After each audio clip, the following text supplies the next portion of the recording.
Welcome back to another tutorial. This time we're going to cover Shadow Day, and I'm going to try to cover both in-person Shadow Day as well as the virtual Shadow Days that I've been doing the last couple of semesters. If you talk to Lori Janucki, she'll let you know that we are anticipating another virtual Shadow Day this fall, so hopefully this will help out. I'm going to go ahead and share my screen and turn off my camera. So we're going to start in the RMI R drive, going to the Shadow Day folder. We're going to pull up Spring 2021. And this is everything you need for creating a future Shadow Day. Let's just start right down the list. The first folder here, the only folder is resumes. This is everyone who signed up. You get these from FormStack, which marketing and IT can help you with how to use FormStack. But when students register for the event, I always save a copy of their resume as a PDF. I name it like this with their last name first and their first initial. Totally up to you how you want to do that, but that's really helpful to create that separate folder with all their resumes, because you will go ahead and share those with industry partners. So it's great to have them in one folder. I created a Facebook event header that just had all of the logos for all of the companies that were participating. And I just built this myself. Google searched for the various company logos, put them together in a grouping here in Word. And then I just used the snip and sketch tool on my computer to save that item as a JPEG or PNG, either one works. And so the final result looks like this. And it just is a nice way to polish your Facebook event and make it tie it into the actual event itself, but nothing that you have to do. Going back to the R drive here. Moving right along, this is what the FormStack export of student registrations looks like. Again, marketing and IT can help you with how to work FormStack. It's pretty straightforward. There are also a bunch of guides, tutorials you can find online, both on the FormStack website as well as on YouTube. So highly recommend that. And this just shows all the students' names, email addresses, majors, what sessions they sign up for, which is really helpful to put together your student registration spreadsheet. So I'm going to skip down, going back to the R drive, I'm going to skip down our list here. We'll come back to those following items, but I'm going to go ahead and pull up the student registrations. This is going to look totally different for when you're doing an in-person Shadow Day. So I'll also show you what this looks like for in-person Shadow Day. But here we go. So we're going to tentatively do a very similar format to what I did for spring, in which we have 3 different days, 3 different time slots. That's really important to get the most people involved, both industry partner and student wise, because if, Wednesday is bad for someone, then maybe they can make a Thursday, or if 3 to 4 is unavailable for someone, maybe they can make an 8 to 9. So that was kind of my thought process in setting it up that way. And here, this is what I use to select which students, or kind of outline where the students would be in their breakout rooms, as well as tracking who actually showed, which correlates with the speakers and agenda document. So going back to our R drive real quick. Moving down the list here, underneath the Shadow Day company survey, we have Shadow Day SP21 speakers and agenda. which is this document. And straight up what I did in order to create this, I just created a copy of my document like this for fall of 2020 and just updated it with this event's information. So please feel free to do the same. You know, you can create a fall 2021 Shadow Day folder, just copy and paste this in there and, you know, change the label to Shadow Day FA 21, speakers and agenda, and boom, there you go. You can just plug and chug real easy, no need to reinvent the wheel. Starting with speakers, I highly recommend engaging with advisory council members, whoever you want to speak, as soon as possible, especially our advisory council members, because they are executive level or C-suite leadership. It's really hard to get them to commit to specific dates and times. So what I typically do is I come up with a list, I strategize with the director, come up with a list of people that we want to invite for the different slots. You'll notice that each event has 3 speakers. Send out invites to the ideal 9, if you will, and get their availability for the specific dates and time slots that I want to do. And then get it all organized so that they're in certain slots.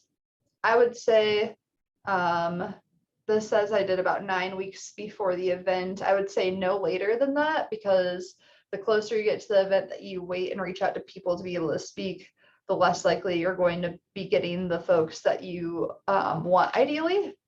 When you create the list of ideal speakers, your top 9 candidates, I would also come up with a backup list with the director, so that if there are people that are completely unavailable for all those dates and times, you have people already planned that you can reach out to.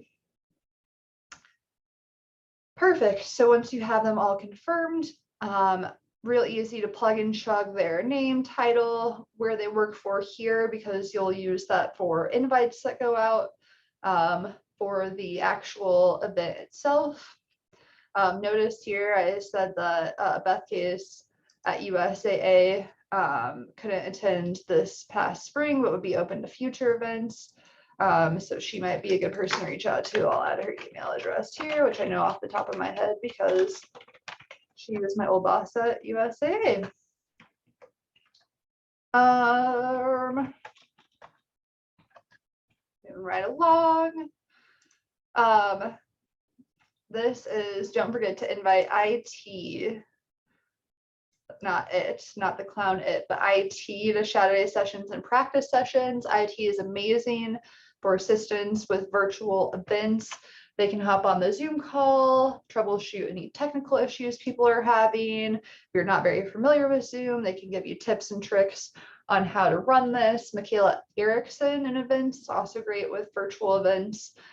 So they're all great resources, but it's really important to add them to both the Shadow Day sessions and the practice sessions, because especially if you're working from home, if we go remote again and your internet drops, I always have them as alternative hosts so that the meeting can continue on, even if I drop off the call. So that's really important. Also, they are a lot better at troubleshooting any technical issues other people are having, because you're going to be running the event. So you don't want to be distracted trying to help someone who can't get on the call. They can take care of that for you. I mention practice sessions and run through my what I cover in those sessions here. So make sure with speakers you get their permission to share their contact info with students. You want to do that preemptively. For our virtual sessions, I send up a follow-up email to all the students and all of the speakers both. And for the students, I have all of the names and contact information for each speaker that was in their session, as well as a link to the survey to get feedback about the session. For our industry speakers, I send follow-up emails about the students that they met with. I attach all of the resumes for the students that they met with, and then similarly also ask them to give us some feedback with a separate survey that's targeted at the speakers versus students. Your surveys can be created in Qualtrics, and I believe that both marketing and IT can help you with Qualtrics as well. Just like FormStack, they can help you with how to use it, but there are also lots of tutorials and guides online too. Moving right along for the practice session. So we get their permission to share their contact info with students after the event. When you're emailing them to schedule the practice session, also make sure they have a backup person lined up from their organization in case of tech issues, or if they can't attend at the last minute. That's super important. The first time I did this, we had 4 speakers in a session, and one of the speakers didn't show up until the middle of the session, so he wasn't able to participate. And that just was unfortunate. It worked out okay because it ended up better timing wise to only have 3 speakers anyways, which is why we modified it down to 3 speakers for ongoing or any future virtual shadow days. So it actually worked out okay, but like only having 2 speakers in a session, I think would be very detrimental. So make sure they have a backup person lined up. The doodle poll link, doodle polls are super helpful. You can sign up for a free account at doodle.com. They allow you to create polls for times of scheduling meetings and this sort of thing. Really easy to do. I won't bother you with how to do that because it's pretty straightforward, but if you do need help, there are lots of guides online to do that as well. And then for attendance, I just tracked and made sure that everyone was okay to share their contact info with students. I have listed here when the sessions were, who attended. It's really important to note that don't try to get the same speakers that as you're scheduled to all line up for the same practice session. So like for instance, the first session, Aaron, Gary, and Lisa attended, but you'll notice that Aaron and Lisa were scheduled for the same time, the actual event, but Gary was in a totally different time slot. Really doesn't matter who you have on the practice session calls as long as everyone can attend. I just make sure that their tech is working properly. I ask that they try to join from wherever they'll join for the actual event. So they know they're going to be working from home the day of the actual event. I ask them to join the practice session from home so that we can go ahead and make sure that the tech and lighting and everything at the actual place for the actual event from where they're attending for the actual event, it's all working and jiving. And remember that IT will be on the call so they can help with any technical issues. If you notice that someone's lighting is bad or their sound is off, whatever, try to give feedback to people. It's just a quick session, making sure their tech's working properly for the actual event. You run them through how the actual event will go. So I give a quick overview like, okay, the actual day of the event. I'll open the Zoom about 15 minutes early so that you can join early. Please, at the very least, join no later than 5 minutes before the event starts so we can do a quick tech check. And I'll have a waiting room set up on the Zoom for the actual event so that students can't join until the event actually starts. And once they do, though, we're off to the races. It's a quick 1 or 2 minutes. I allow students to join or any stragglers that are running late, and then I get started right away. So make sure that you join a little bit early. We'll get started with the event right away. I'll go over the process of the virtual shadow day for just a few minutes with the quick opening and introductions, and then we'll directly move into the sessions, which for a virtual shadow day is there are 3 breakout rooms, 1 speaker in each breakout room. And we're going to cover the agenda here in just a moment, but students will spend a certain amount of time with each speaker, and then the speakers rotate between the different groups, so all students see all the speakers. The students in each breakout room stay the same because it's much easier to rotate the one person around three different rooms versus trying to get 12 students to rotate between different rooms. So keep that in mind. And that's basically what I cover in the practice session, take any questions that they have, etc. So here is a link to the form stack that I created for sign up for student registrations.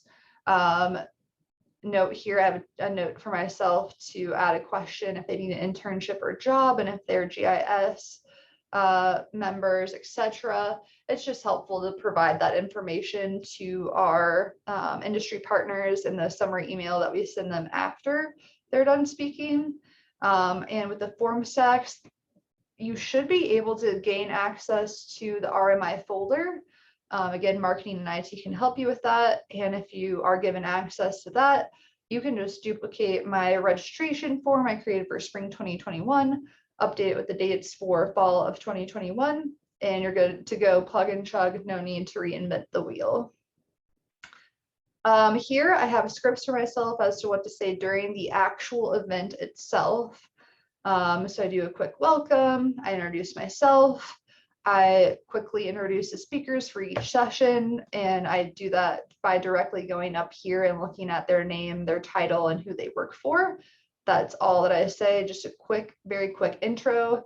I don't let them introduce themselves. I just go around and do the introductions for them just to make it quick, because we want to take up as little time as possible with this intro.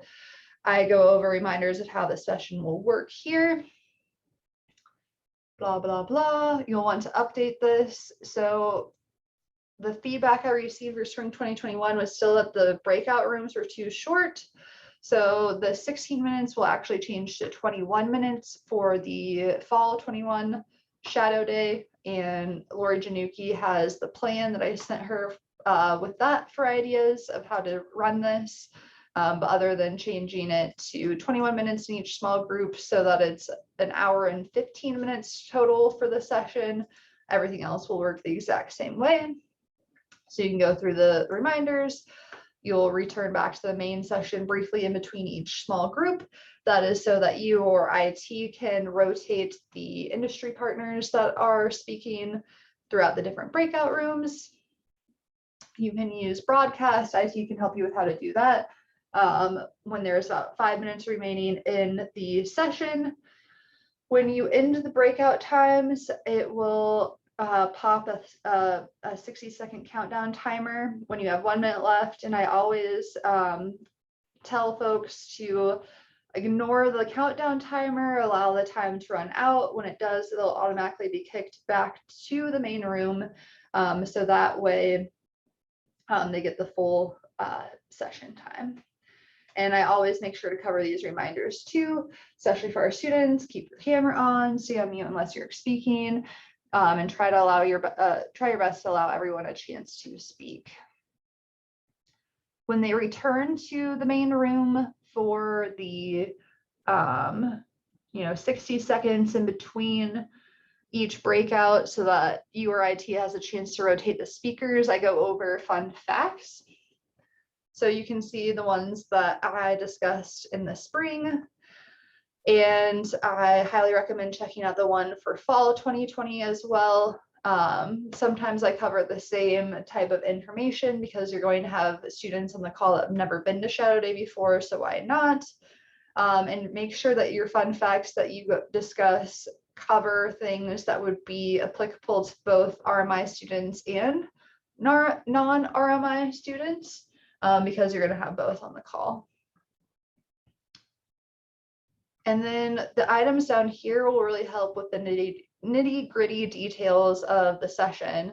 So when I send out the Outlook invites to speakers, I always have who's in the session. I always have the agenda for the program, how it will work, etc. So again, it's already in place. No need to reinvent the wheel. Feel free to use exactly this verbatim for when you set up the sessions if you'd like. This is your baby now though, so if you don't like how it's set up, If there are changes you want to make to the Outlook invites or how you organize the program, totally up to you. But this, I kind of developed this between the first time I did it and the spring. So makes it easy to just kind of update the information to current, but leave most of the information in there. I also copied over the email I sent for the request for the practice session. Just make sure that they have the backup person from their organization like we talked about.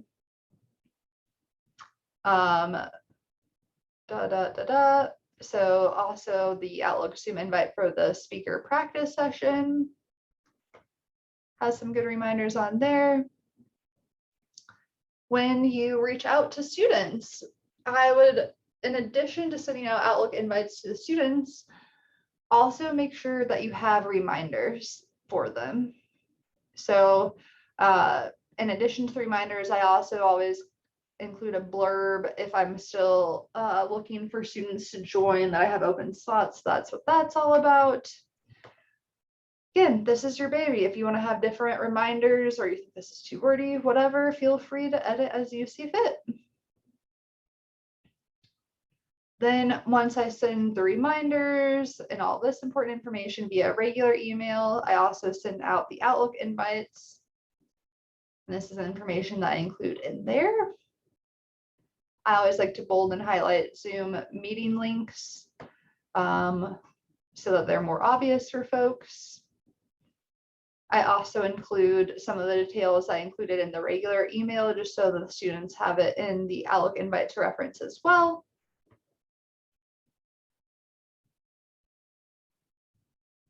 And then I copied over just the different ones that I use for each session. So that's what these additional messages are. I also send out reminder emails the night before, or 24 hours before is ideal, as well as a reminder to speakers too. And something that's pretty nifty with this, you can schedule emails to be sent at a certain time. So like you don't have to like set an alarm and you know, go in right an hour before, right 24 hours before. So I can show you how to do that really quick. But then that way you can put together what you want to send out and just schedule it for a later time. It works on my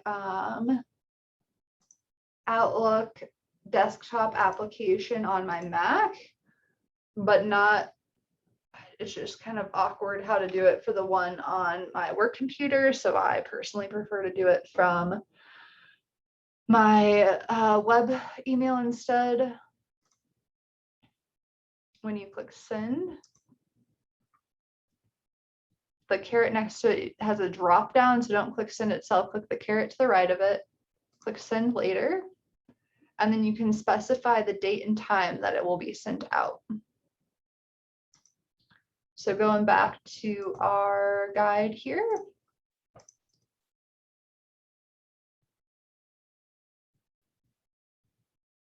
when you copy and paste this over into an email, you have it addressed to all the students that are set up to attend a certain session. You do that send later thing that I just showed you and set it up to go out and like exactly 24 hours before the session. And then I would also set up another one for exactly 1 hour before the session. Here's what I send to the speakers.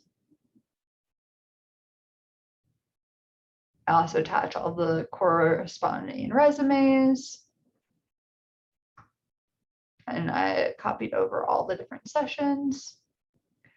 Post-event email to speakers is super important.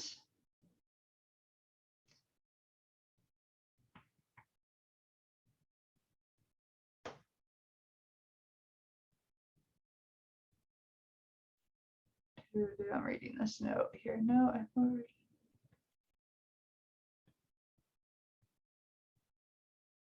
Okay, this is an important note about how to send this out, because I remember that if you reply all to the pre-event email, then the student resumes don't stay attached. So make sure to follow this note. Notice I have a quick thank you. I request that they share feedback anonymously about the event. Then I confirm the student attendees, because something you will discover very quickly with student events that people will drop at the last minute. You'll notice, excuse me. You'll notice that I include the number of the breakout room that they were in, which goes back to the student registrations Excel spreadsheet. When I have the students finalized who are actually in the room, I go ahead and I put them in different breakout rooms. This is something that I plan for in advance when the registrations are finalized, but then you might need to move them around a bit when you have no-shows the actual day of the event. The important thing is that you try to even out the number of students in each breakout room as much as possible. So for instance, the first day on Wednesday, I had 2 no-shows. If they were both in room 2, then I would add more other students to room 2 so that there is an even amount as much as possible throughout the rooms. You'll notice that each session ended up with 11 students. So I had 2 breakout rooms with 3 students. Wait a minute. 2 breakout rooms with 4 students and 1 breakout room with 3 students, I believe. I'm really tired today, so that may be wrong, but you get what I'm saying, I believe. I have the red line where it is because it's a reminder to me that I don't want any more students signed up than 15. And I would recommend to stick with that as your max as well, because then that is, if you have 15 students in each shadow day session, that means you have 5 students in each breakout room if everyone shows up. And if you have any more than that, then that's just a little bit too much for one speaker. You'll notice here, all the attendees sent details and added to Outlook invites. The bolded names registered using non-CU Denver emails. I have that noted because when you send out the Outlook invites and reminders, it's important to be able to easily see that they use non-CU Denver emails as well. Just when you're creating the distribution list to send it out. I have students that are RMI in blue and non in black, just to distinguish, because it's best if you can try to evenly distribute the RMI students with non-RMI students in the breakout rooms. Again, it's great if you can evenly distribute RMI and non-RMI students between the breakout rooms. It's really great to do that, just to keep the conversation focused on RMI, hopefully. And also for the speakers, that way, you know, they don't get hit with 5 really well-versed RMI students asking these very targeted questions all in the same room, and then go to another room that's all non-RMI students that are clueless and don't know what questions to ask. Not that students are clueless. I didn't mean for that to sound mean. I also keep track of no-shows, just as a personal note to myself. Over here, down here, the Aaron, Chris, Lisa, Rich, Renee, Ryan, blah, blah, blah. Those are the first names of each speaker who participated. And the numbers are the rotation of the breakout rooms. So Aaron was in the 2nd breakout room first, then 3, then 1. I just do that so I don't actually put them back in the same breakout room. The first time I did shadow day, I accidentally did that. Thankfully, it happened to be in the room with Angelica, my student assistant at the time, and she texted me and was like, hey, are we supposed to have the same speaker again? So I was able to get it sorted out, but that's what that is. And then I also have students who notified me of cancellation. You'll notice each session has at least 4 students who couldn't show up. So what I recommend, even though the max amount of students I would have in the session is 15, you can actually have, I would say, at least 17 or 18 students that register for each session, because of the fact you will have no shows or those that drop and cancel and let you know. That would be my advice, but it's also up to you and what you're comfortable with. Moving back to the speakers and agenda document. We were just talking about this, and I put the numbers next to the students are the number of the breakout room number they were in, just something I think it's nice for speakers to jog their memory if they'd like. And I included all the emails for all of the different sessions. For students, this is what I send to them post session. A quick thank you, requesting them to send the feedback, providing contact information for each of the speakers. And then I also have a PowerPoint that I use for each shadow day. So I include that just so they have it as a reference, and I highlight some items from there. I do slides at the beginning and end of the sessions, which we'll also show you here in a minute. And then I just copy each of the ones from each of the sessions. So there you go. That covers that. Save that. And we're going to go back to the R drive folder. So we covered form stack, export of student registrations. All of these are emails that were saved just with information about Shadow Day. So I'm not even going to bother with bringing those up, but they're good references. You can just copy and paste these intro outro slides. Again, it's your baby, so if you want to do other information, that is totally your prerogative. But what I think makes sense is to have this posted when students are entering in that first, 1 to 3 minutes, so they know who they're talking to. And then I do one for each of the sessions. Then at the very end, I take 5 minutes to remind folks to submit their feedback to us. I create bit.ly links for that. So all they have to do is type that shorter link into their phone. Marketing can help you with bit.ly if you want to find out more about that.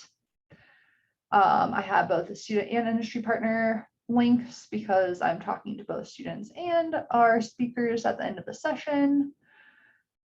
If there's still slots at upcoming sessions, I encourage students to register.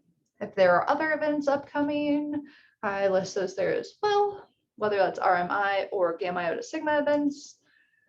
And then since we have both RMI and non-RMI students, I also go ahead and include this lovely slide covering the highlights of the program. And that is that with our intro outro slides.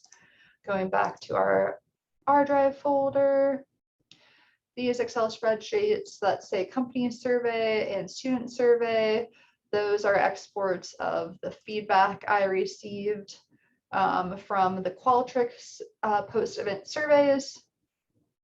We already covered the speakers and agenda documents. We covered the student registrations document. Thank you and feedback request. That's just a saved email that I sent out that we covered in that speakers and agenda document.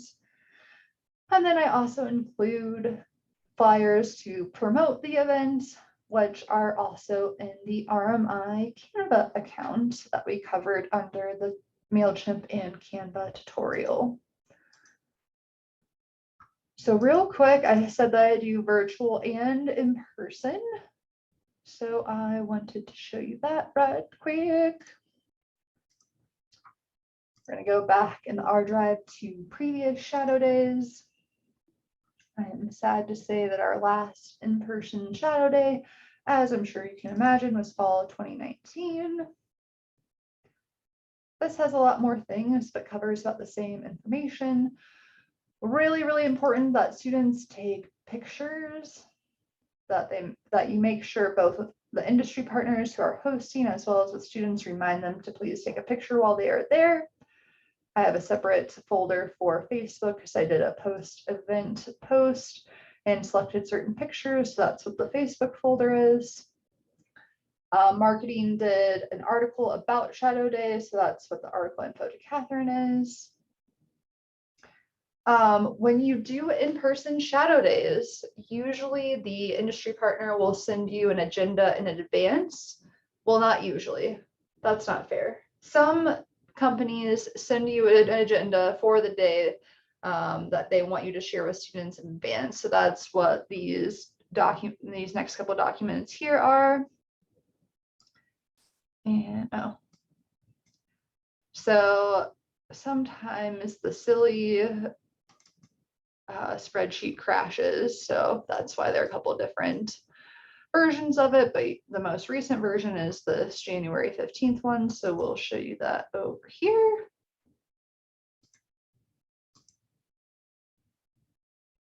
Alrighty, so for in-person Shadow Day, instead of having the student registrations and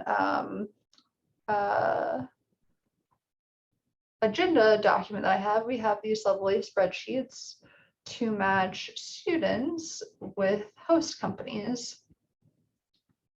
And what I would say about this is it would be great if we strategize on this better. I thought when I came in, oh, let's involve as many industry partners as we can, so that way we can get the most variety of companies for our students to be able to shadow, and then we'll have more slots for students to participate. And I received feedback from one of our biggest partners, aka Pinnacle, that they weren't interested in participating in future shadow days because of all the effort that they take to do the programming for the day, and they felt like they were not getting enough students in attendance to make it worth it for them. So it's really, really important. A couple things. One, I think you should strategize our scholarship donors as host companies before reaching out to anybody else, including other advisory council members, because our scholarship donors we want to keep happy. That's my opinion. If they say that they can host students, get their number of the ideal amount of students from them, which is this number of students column. So for instance, if Lockton's a scholarship donor, I don't know if they are off the top of my head, they want 4 to 16. And, Philadelphia wants 5 to 8, Pinnacle wants 4 to 6, la la la. Get the priority for the scholarship donors for the RMI program, how many students they want, total that ideal number of students for all the scholarship donors once they get back to you, see how many slots you have. Then if you feel like you need more places for students to go, then I would approach advisory council member companies. So do the same process, ask them if they can participate on the date that you set it for, how many students they'd like ideally, add up the total of the requests from all the people who have confirmed. If you feel like you still need more slots, then I would go to our industry association groups. I would go to their member organizations. So RIMS, CPCU, PRIMA. I would prioritize those groups next. And then after that is everyone else. That's my opinion. Again, I think you should strategize with the new director, see who their priorities are, but my vote would be getting people to scholarship donors first and foremost, making sure that they're happy with and getting them the ideal number of students. If you have more capacity or want more slots, then going to advisory council member organizations. If you still need more slots, then going to our industry association groups. Moving right along though with this spreadsheet, you have an alphabetical order on the left, the company. You have student placement to the right of that. Number of students is the amount of students the industry partners told me it would be ideal to host for that day. I keep track of the last time I checked in with them about the event. That's what the check-in thing is. The contact is the name of the person I reached out to, their email address, their phone. The time is when they're hosting the students on shadow day. Some people do half days, some people do full days, totally up to the industry partner. I keep track of their dress code. Each company is different. You'll want to let students know in advance what the dress code is for that particular company. And then I also have secondary contacts listed. Also have the location. And then if there were any placements previously, I think that's what the fall 2019 placements is intended to be. Since this was for fall, that should have actually said, spring 2019 perhaps. And that's just a reference for you so that you're not putting someone who went to locked in last semester back at locked in. And the location is important to note because some students want to be visiting a certain part of the town. We already covered dress code. You'll notice here I have tabs for the 2 prior shadow days because, again, you don't want to place students in the same company. Ever since I created this document, though, another document that's helpful to make sure they don't get placed at the same organization. If we go back to our R drive, in the main shadow day folder, I created this all shadow days FA 11 to present. So this is all the shadow days since the beginning of time at the CU Denver RMI program. So like most of these people have graduated now, but let's see. Let's pretend that Scott Porter is still a student, which he's not. I would want to make sure that Scott is not going to get placed at RPS for a future shadow day. And you can search the entire spreadsheet to see all the shadow days that they've been to before to make sure that you're not placing them in the same place. Ideally, in a perfect world, this information will also be available in the database at some point in time. You'd be able to look up a student, view edit shadow day in the database, and see all the prior shadow days that they've done. But as mentioned in the other video, a student assistant that did all that work had the program crash on her, and all of her work on it was wiped out in the process, unfortunately.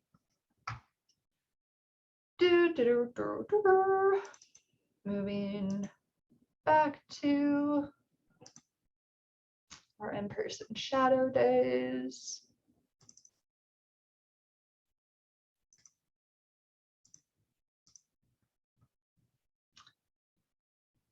Before I had students placed at specific companies, I actually had all of the students listed up at the top. And it's important here, you'll notice I have their majors next to them, because just like the virtual shadow days, you want to spread out RMI and non-RMI students. There's a good mix at each place. And that's why that's that way. Sometimes students will say, yo, please put me with Pinnacle. I really want to work at Pinnacle one day. It'd be great to get FaceTime with them. So you can also note if a student wants a certain company, and you can try to match that. I also track at the bottom of the spreadsheet all the companies I reached out to, but we're not able to do this particular semester. I can tell you right now, you can see there are a lot of companies I reached out to about Shadow Day. That was way too many. Strategize this better and reach out to companies as I previously suggested or as the new director would see fit. I also made a note to myself who not to use in the future. Shadow days that are in person are always held on Fridays because that's the only day of the week, Monday through Friday, that there are no like classes, so it's not going to conflict with student schedules. So it's also important when you're checking for potential shadow day participants, whether or not they actually have workers in the office on Fridays. That's something or a reason why we're pushing for a virtual shadow day again this time, because there just weren't enough offices that were either hosting outside visitors or in the office on Fridays. So that's really important. Yeah, I think this is pretty straightforward. You basically do your best to match students with companies, making sure that you're not putting them at the same company again, making sure that you're getting the companies the amount of students that they'd like ideally, all those sorts of considerations. Going back to our art drive list for fall 2019 and moving down the list. These are all documents that you can dive into. There's general guidelines for Shadow Day because it's good to have those ideas laid out for industry partners when they're hosting students at their office. Some emails that were saved that have additional information.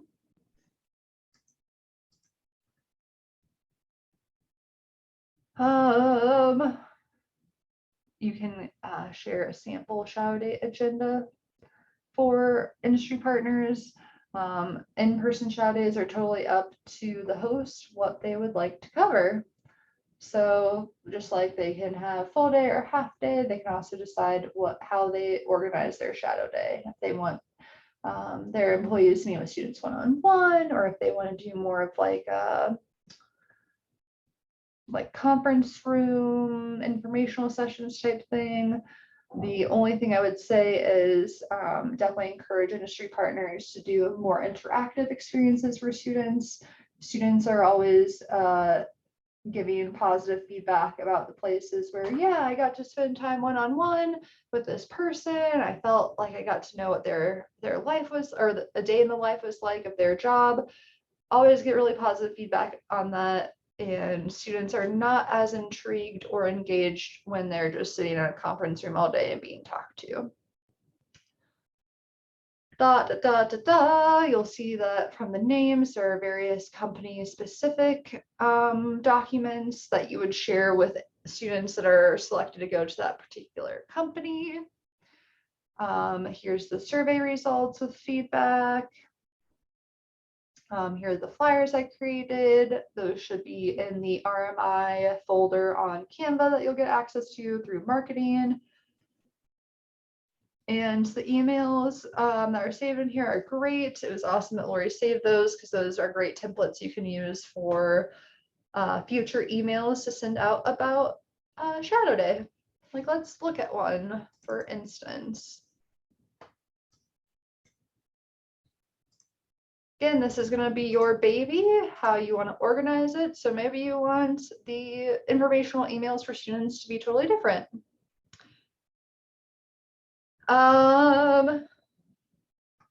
But some things that I normally include for students include the date of the event, where they're going, what the time frame is, what I attached the PDF with the general guidelines for Shadow Day, the contacts. I copy and paste the contacts signature block. Probably not necessary, up to you if you want to do that. Guides the student everything that they need to do for the day. I bold or highlight things that are very important because this can be very, very wordy. And yeah. I thought I had edited this.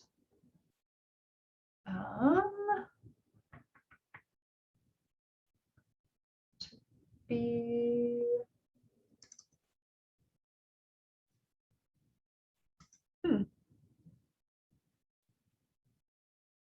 that's interesting. for whatever reason, this is spring 2019 instead of fall. When I reviewed this, when I was doing my first in-person shadow day, I personally thought that this was a lot of information, so I edited it down. And I'm reviewing here to see if I can find that.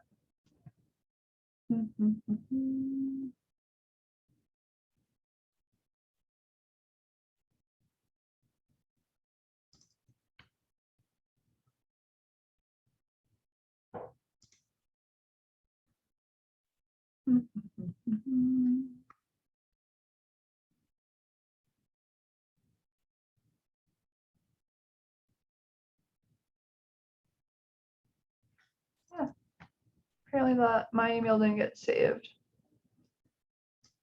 One that did get saved though,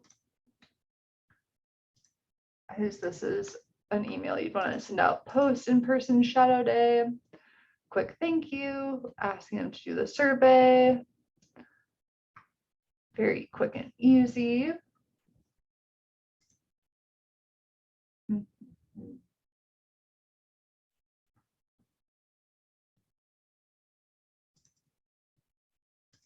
Well, sorry that I can't find my version of the email, but at least we have the one that I did show, so I highly recommend going through editing that down. I think that's all I wanted to share. So just kind of a quick summary for you. For in-person shadow day, we talked about strategizing for selecting industry partners. You'll set a specific date, always on a Friday. You'll use a form stack just like you do for the virtual shadow day to have students sign up. You'll have them include their resume. Again, marketing and IT can help get you access to that. You should be able to just copy and paste prior forms you've used in the past. And in case you can't find one for in-person shadow day, for student registrations, you'll want to ask them if they have a preference for full day or half day, if they have a location preference as far as specific geographic location that they would prefer to go to a company at. You'll ask them if they have a particular company that they want to go to. I would recommend asking if they're GIS members, if they're looking for an internship, if they're looking for a job, and then all the other basic things too, including submitting their resume. And you'll be able to use all that information to then strategically pair them with certain companies based on what they're looking for. Something that I do on the form stack, I always put in bold at the top after an introduction that companies and time slots and geographical locations, all of that is first come, first served. So if you really want a certain time of day or company or geographical location, make sure you register for shadow day early, kids, because I'm going to prioritize people that RSVP'd first. And yeah, that should be how to do virtual and in-person shadow day. Hope it was helpful, and the sky's the limit. Make it yours, and if it's not working, change it up. I think it's good to try to base it off of what we've been doing so far and then getting the feedback and trying to adjust it so that it works better for everyone after that feedback's received. Thanks. Good luck. You got this.